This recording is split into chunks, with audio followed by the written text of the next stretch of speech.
Hello viewers and welcome to another episode. For today, I'm Winnie Abba and I'm here to give you detailed information about what is happening in the world at large. Heading to the news of today, which says, why federal government hasn't declared bandits as terrorists after court order, Malami. Now the news in details. The Attorney General of the Federation and Minister of Justice, Abubakar Malami, says the federal government is yet to officially designate bandits as terrorists because the government is following international best practice. He said his office was in the process of gazetting a court judgment that ordered the government to declare bandits as terrorists, adding that the process will be concluded in a matter of days. Malami spoke on Tuesday as a guest on NTA Good Morning Nigerian show. States in the northwest geopolitical zone, including Zamfara, Katsina, Sokoto, and Kaduna, have been ravaged by banditry in the last year. The nefarious activities of the marauders have also split into the north central and other zones in the country. The bandits have killed hundreds of innocent persons,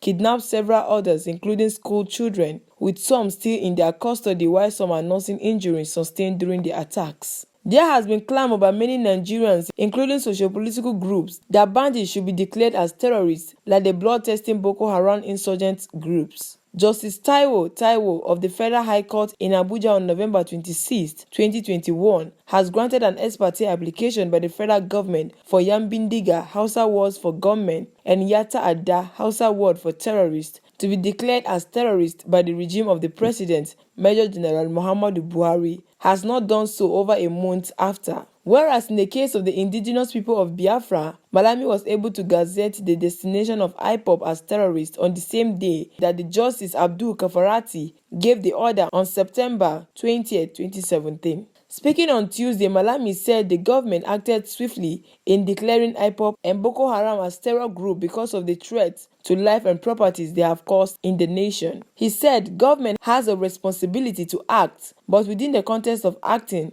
you equally expected to operate within the confines of international best practice associated with engagement, and one of such best practice is that you can only use maximum force on groups, individuals that are declared terrorists, and that is where the application of the Terrorism Act comes in place. With that in mind, Nigeria acted first by proscribing IPOB, taking into consideration the threats to lives and properties they have caused in the nation. Boko Haram was also proscribed. The AGF noted that good results arising from outlawing IPOB and Boko Haram buoyed the government to consider the proscription of bandits and the use of military hardware against the marauders. He said, now we are confronted with another threat in the northwest associated with banditry, cattle rustling, and in all this, these people are using weapons to attack Nigerians and create a situation of serious security challenge and fear in the system. Whatever military hardware you acquire, there are limits within the context of the international convention as to how it can be used, when it can be used, and against who it can be used. And that is how the idea of looking at the activities of the bandits, cattle rustlers, kidnappers come into being. Our assessment taking into consideration that they are causing a major threat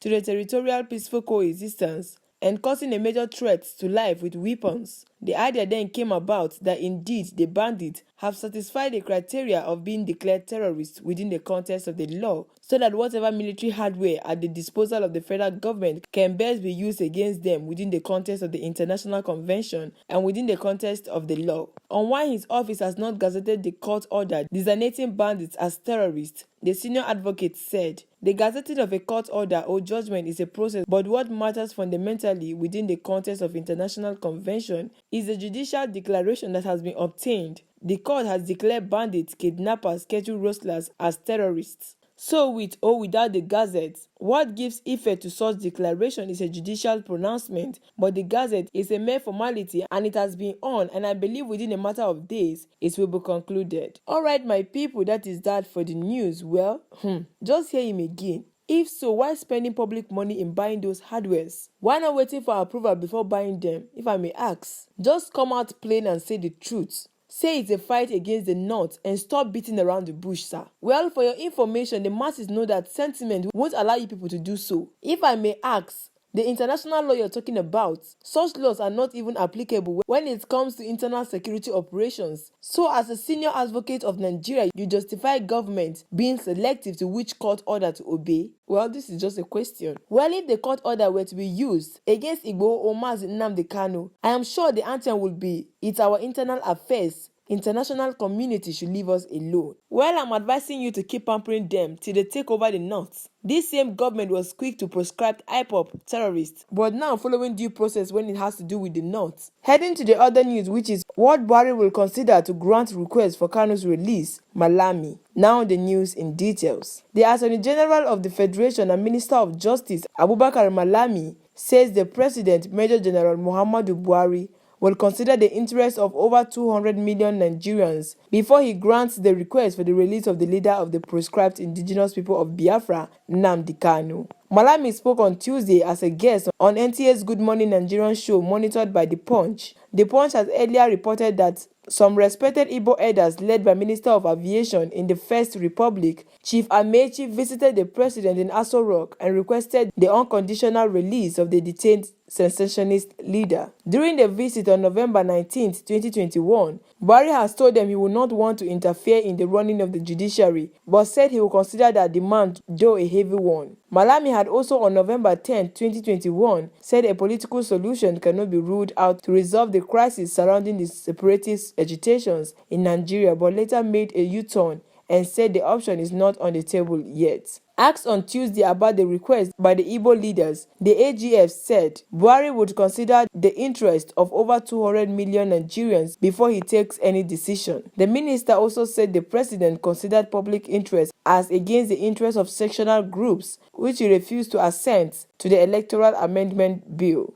Malami said, by way of general statement to the two issues presented, the issue relating to electoral bill and the issue relating to the Kanu by the extension, IPOP, what I can tell you for certain is that the decision of the president is based fundamentally and at all times on public interest consideration. In the art of governance and what I have come to learn about the mind and heart of the president, Muhammadu Buhari, is to consider the 200 million as against the limited people. By extension, the issue of Kanu, what will as well govern the decision of the president in the terms of whatever request is presented in the public interest. Kanu, 54, from Abia State, was first arrested in 2017 for demanding the cessation of the Southeast Zone from the Nigerian state. However, he jumped bail in June 2018 before leaving for the United Kingdom, though he said that he fled because his life was no longer safe in Nigeria. After about 3 years abroad, Malami, at a press briefing in Abuja on June 29, 2021, announced that the IPOP leader was rearrested in a foreign country